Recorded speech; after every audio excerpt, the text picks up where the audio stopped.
Safety of the people still inside Mosul. We're afraid that the civilians who are trapped inside of Mosul are at extreme risk. They're at extreme risk from crossfire, from barrage.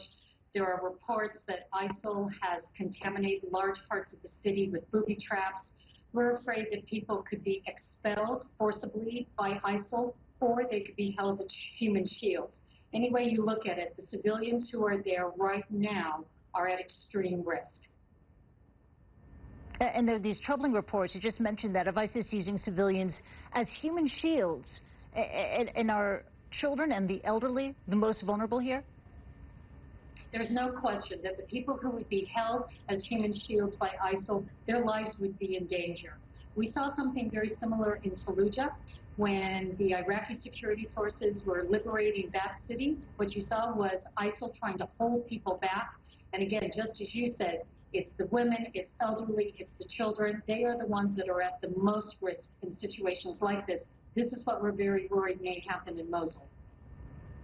The assault is underway, and the fear is that it will further add to the scale of the already enormous refugee crisis. What's your understanding of how many more Iraqis could be forced to flee?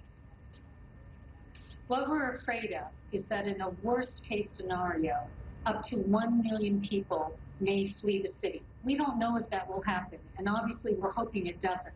The Iraqi security forces have said that one of their top priorities is to protect families inside of Mosul, to protect them in their homes, and make sure that they're able to stay rather than flee. That's what we're hoping.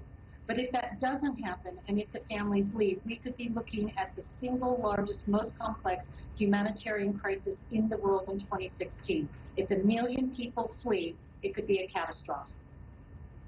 And when you describe this worst-case scenario, exactly what are you referring to? A possibility for a chemical attack, a drawn-out battle? We can't rule out a chemical attack, and it could be that Mosul ends up being under siege for months. Anytime a city is under siege, people are deprived of food, they're deprived of water, they don't have any of the things that they need in order to survive. If that's what happens in Mosul, it's going to be really tough. You know, there is so much at stake here, and this is, as you said, this is tough. It's a major, a very complicated humanitarian effort.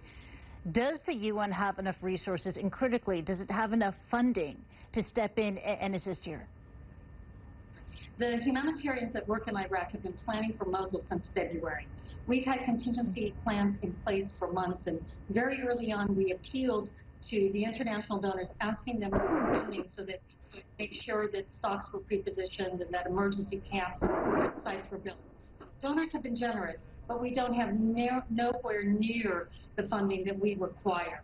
So as we go into the Mosul operation right now, there are only emergency sites for 60,000 people.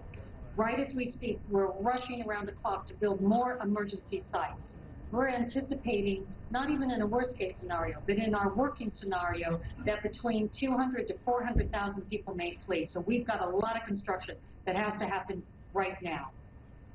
Yeah, and the battle has only just started, but what is the need for basic aid right now for the people of Mosul? How dire is the situation for people there in terms of food, fuel, basic supplies?